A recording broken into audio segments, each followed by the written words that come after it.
Muy buena gente, ¿cómo están? ¿Quién les habla? Es Lucas Richie en un nuevo video, esta vez para hablar de Neon Genesis Evangelion y por qué es una obra maestra.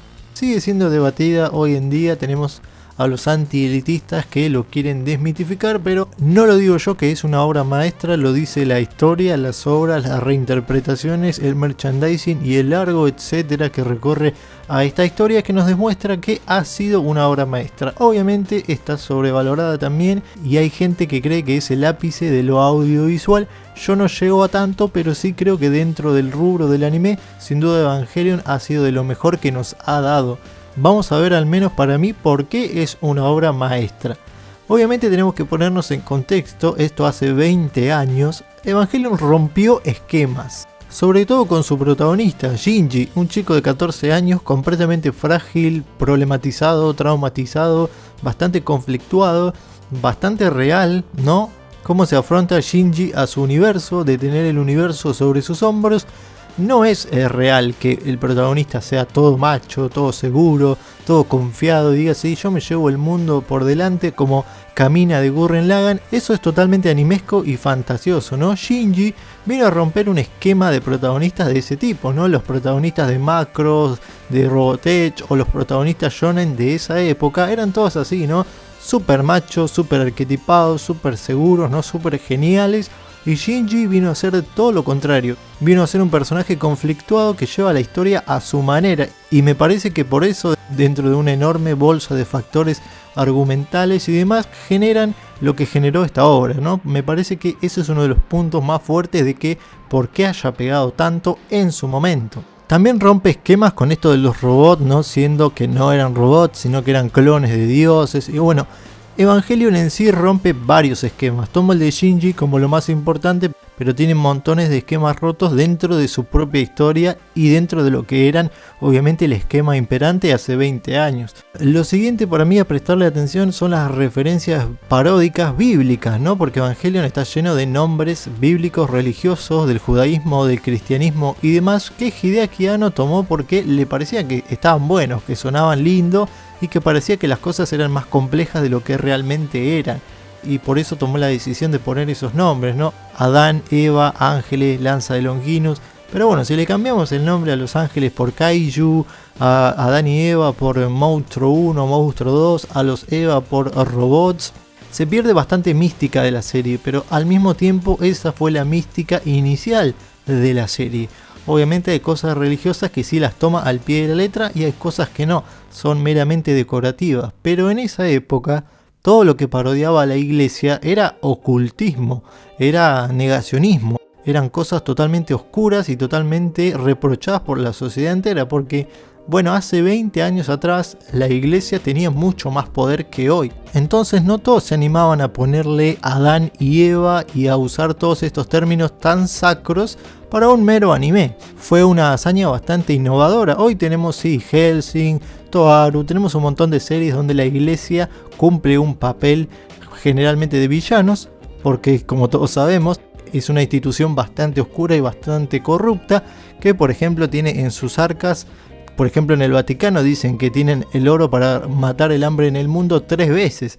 Entonces bueno, sabemos que no son santos justamente la institución de la iglesia y Evangelion vino un poco a mover eso en su momento. Me parece que eso también fue mucho parte de lo que lo hace una obra maestra, ¿no? A desafiar las instituciones y los dogmas de su momento. Me parece que no todas las obras lo hacían y que pocos se animaban, porque las represalias en ese momento, estamos hablando hace 20 años, eran muchas. El contenido psicológico, gran parte del atractivo y de lo que hace Evangelion una obra íntegra con contenido es que tenga específicamente contenido psicológico.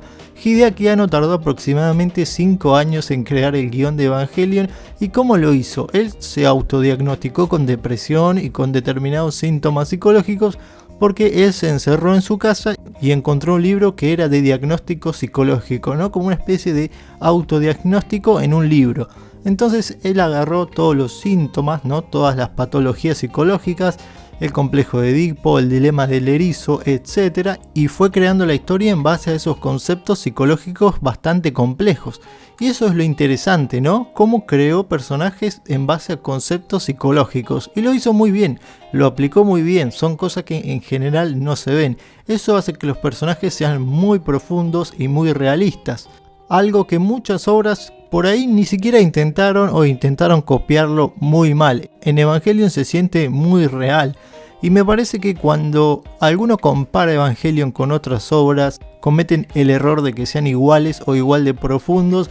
Quizás no tienen que copiar la estructura o copiar en sí a Evangelion, sino que tienen que copiar la metodología que usaron.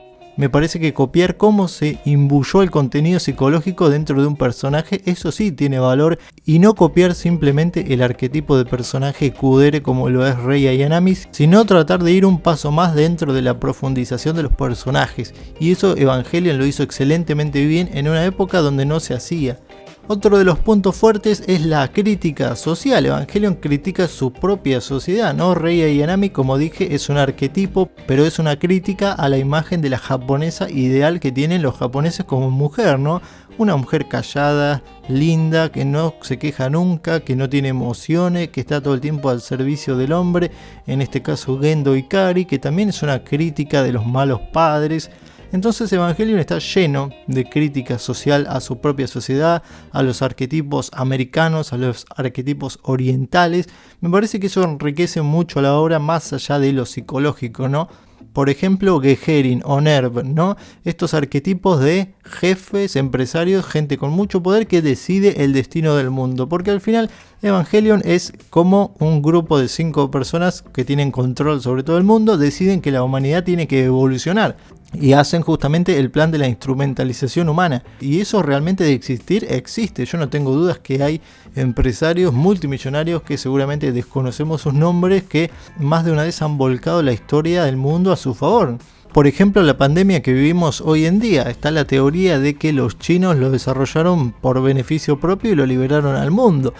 La verdad que no sé si esto ha sido planeado por un grupo maquiavélico de empresarios en las sombras, igual que los de NERV, pero la verdad que también me hace desconfiar y me hace dudar. Los estereotipos de este tipo existen por algo, y bueno, Evangelion lo criticaba en su momento. Creo que eso tiene muchísimo valor. Y finalmente llegamos al último punto, que es el que junta todo. El romper esquemas, las referencias religiosas, el contenido psicológico, la crítica social. Pero Evangelion hizo todo esto. Cuando yo lo estoy nombrando, parece que estoy nombrando un libro de historia o una receta o una tesis científica. Pero cuando hablamos de hacer esto digerible, o sea, Evangelion lo hizo todo digerible, hizo todo aceptable y agradable a los ojos. Colores brillantes, lindos diseños, buenas dinámicas, buenas escenas, un host increíble, un soundtrack espectacular. Realmente Evangelion hizo que todo esto que suena tan complejo sea digerible para los ojos y sea fácil de ver. O sea, vos lo podés ver 20 y pico de capítulos y te divertís un montón. Te reís un montón mientras todo este contenido complejo está desfilando enfrente de tus ojos. Obviamente, si sos de mirar las obras muy por arriba, no te vas a complicar demasiado en entender cuáles eran los sentimientos de Shinji hacia su padre, o de Asuka hacia su madre, o por qué Misato tenía problemas con su padre y un largo etcétera. No te vas a complicar en meterte en la cabeza del personaje, pero por ahí te toca, por ahí te identificás y en algún momento vas a chocar con esa pared psicológica que son los últimos capítulos del anime excelentemente guionados, ¿no? Otra cosa que tenía Evangelion es que tenía una dirección de animación excelente con pocos recursos. Y bueno, que todo esto tan complejo haya sido tan fácil de digerir, de ver, igual que pudo haber sido, no sé, Dragon Ball, así de simple como lo ves, que es plano como el piso. Evangelion, que tiene muchas capas de interpretación, se hizo igual de disfrutable, igual de digerible y entró en la cultura popular, siendo un producto de calidad. Un producto que desafiaba los dogmas, que rompía estructuras, que se reía de la religión y que complejizaba a quienes lo veían y se atrevían a meterse en la psiquis de los personajes. Por eso me parece que Evangelion es una obra maestra, porque enseña cómo agarrar temas muy complejos y hacerlos visibles y populares para todo el mundo.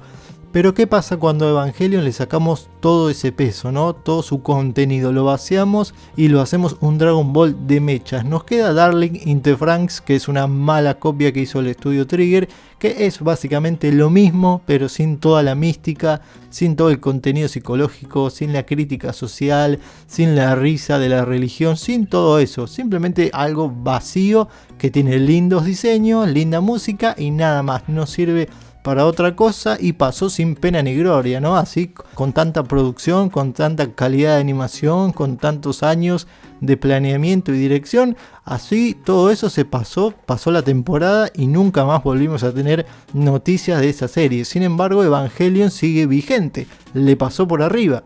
Entonces me parece que tenemos que considerar todo esto a la hora de pensar en Evangelion como una obra maestra, al menos los que lo consideramos así, y obviamente es un error comparar cualquier anime con Evangelion porque lo que hizo, lo hizo de forma única, en un contexto único que ya no se va a repetir, que se puede imitar, pero no copiar descaradamente como lo hizo Darling in the Franxx, sino copiar las metodologías, no el qué, sino el cómo lo hizo. Eso es lo que nos va a traer con suerte algún día una nueva obra maestra de la animación. Quizá no, y me estoy equivocando, no lo sé.